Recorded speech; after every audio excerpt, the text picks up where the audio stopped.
Ako po dati nagsimula ako sa pagbebenta ng t-shirt. Yun ang unang-unang ko naging negosyo. Nilalako ko lang yan sa mga kaibigan, kamag-anak, kapitbahay. Ang buhay namin sobrang simple. Simple in a way na hindi ko mako-compare yung buhay ko before and to now.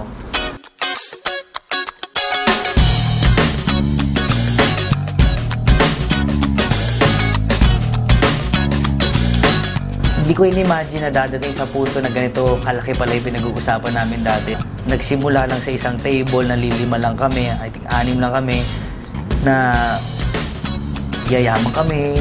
Alam namin kikita kami pero hindi ganito kalaki.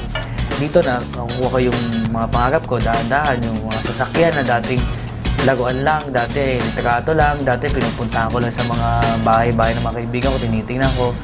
Lahat yun nagkaroon ako sa V-Mobile.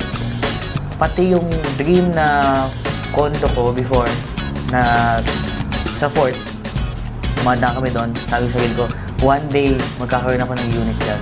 With V-Mobile, nagkaroon ako ng unit.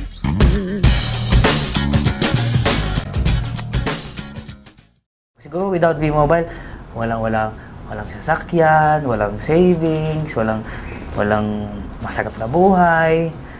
Alam mo, maganda talaga dito, more than the money that we earn. I have time for my family, I have time for my daughter, I have time for my wife. Natuto ako sa buhay nung pumasok ako dito. Experience. Iba-ibang tao nakakausap. May mayaman, may mahihirap. Madami kang matututunan sa kanila. At ang dami ko naging kaibigan. Alam mo, number one, madami nagsasabi sa akin, si Piwi kasi, kaya naman kasi malaki kinikita niya kasi siya yung 01, siya yung sa taas. Alam mo, all I can say, hindi po posisyon ang nagpapayaman sa tao. Number one, attitude. Work hard and always believe in yourself. Be positive. Always be happy.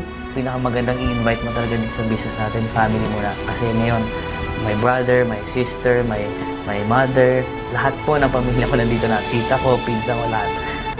Yung sapatos na suot mo bago pumasok ng V-Mobile, always remember that shoes. Huwag mo kakalimutan. For V-Mobile, I wish more power, more blessings to come, and I always wish everyone, all the members of V-Mobile, we are all happy millionaires.